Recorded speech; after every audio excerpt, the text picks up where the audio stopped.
Mr. President, are you deploying the additional troops to the region for deterrence or to optimize your operational capability? But we have a lot of troops. We have unlimited ammunition. We have the greatest equipment in the world. And we are decimating Iran. It's about time.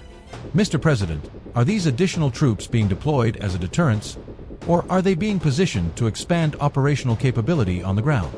The response was direct, confident, and left little room for interpretation. The United States maintains a massive military force, with extensive ammunition reserves and some of the most advanced equipment in the world. Now, with operations intensifying, the focus has shifted toward Iran. Following the order to bring 20,000 troops to full combat readiness, military installations across the country immediately transitioned into active deployment mode. There was no delay. Units began assembling as soon as the directive was issued.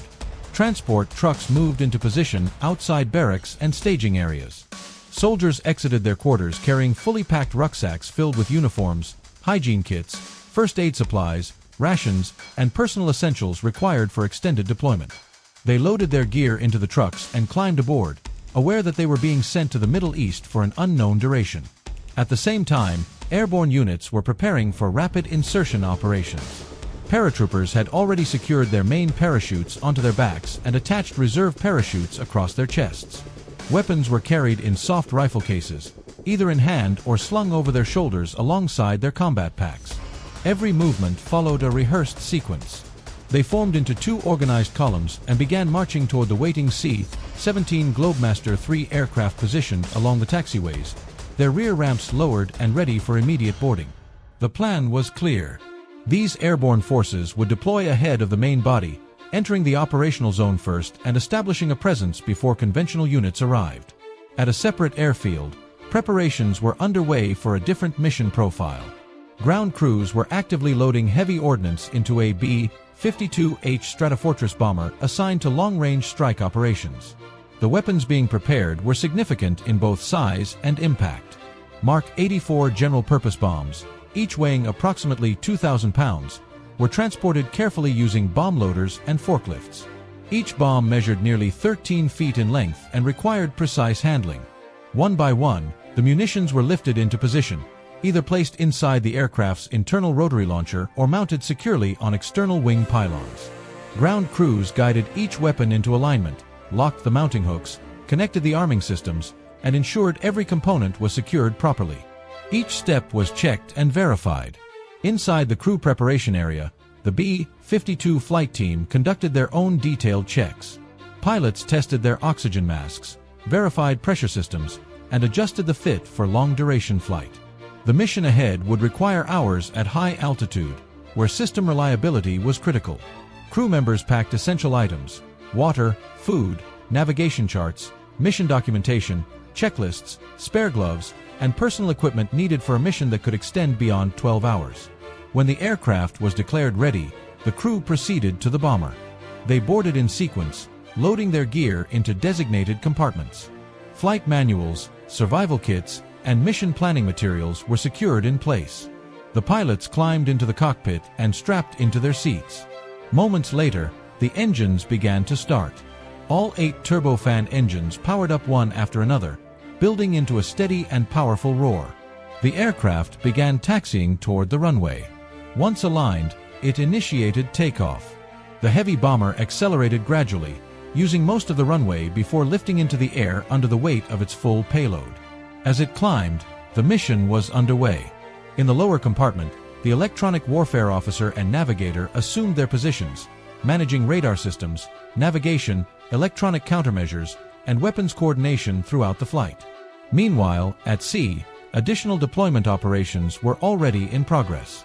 On the deck of an aircraft carrier, Marines prepared to move inland. A Sikorsky CH-53E Super Stallion helicopter sat on the flight deck with its rotors folded. Marines gathered their equipment and moved quickly across the deck, climbing aboard through the rear ramp. The rotors unfolded and the engines started. Within moments, the helicopter lifted off, leaving the carrier and heading inland toward forward positions near the Iranian border. Across Allied airfields in the region, further movement was underway. Sikorsky 60 Black Hawk helicopters transported personnel between staging areas and forward positions closer to the operational zone. These flights were continuous. Helicopters landed, offloaded troops, lifted off again, and returned to pick up more personnel. The cycle repeated without interruption. Back in the air, the C-17 carrying airborne troops approached the designated drop zone. Inside the aircraft, the signal was given. Jumpmasters issued commands. Paratroopers stood, hooked their static lines, conducted final checks, and moved into position. One by one, they exited the aircraft. Parachutes deployed in sequence, forming a trail behind the plane. Within minutes, the entire unit was on the ground, gathering their equipment and moving toward their rally point. After completing the drop, the C-17 continued its mission. It proceeded to an Allied airfield, where it landed and taxied toward the cargo unloading area. The rear ramp lowered, and vehicles belonging to the unit's support elements were driven off the aircraft.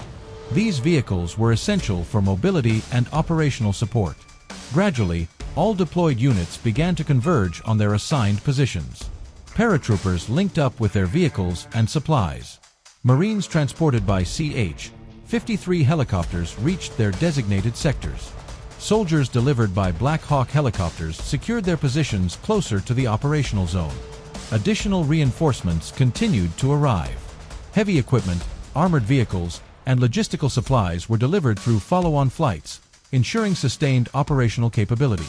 Then, the focus shifted to establishing a permanent presence. Units began digging defensive positions, constructing protective barriers, and organizing their forward operating areas. Communication systems were set up, ensuring continuous contact with command elements and supporting forces. Ammunition was distributed. Equipment was arranged. Positions were reinforced. Every action followed a structured plan. Every movement contributed to the larger objective. Within a short period of time, the force transitioned from deployment to full operational readiness. Armor units and heavy vehicles were already en route and expected to arrive shortly, completing the buildup. What began as rapid mobilization had evolved into a fully coordinated military presence. The force was assembled, fully equipped, and prepared for sustained operations. This was not a routine exercise. This was strategic positioning, and it was taking place near one of the most critical regions in global security, the Strait of Hormuz. Now, the situation has shifted. The deployment is complete. The forces are in place. And the only question that remains is, what comes next?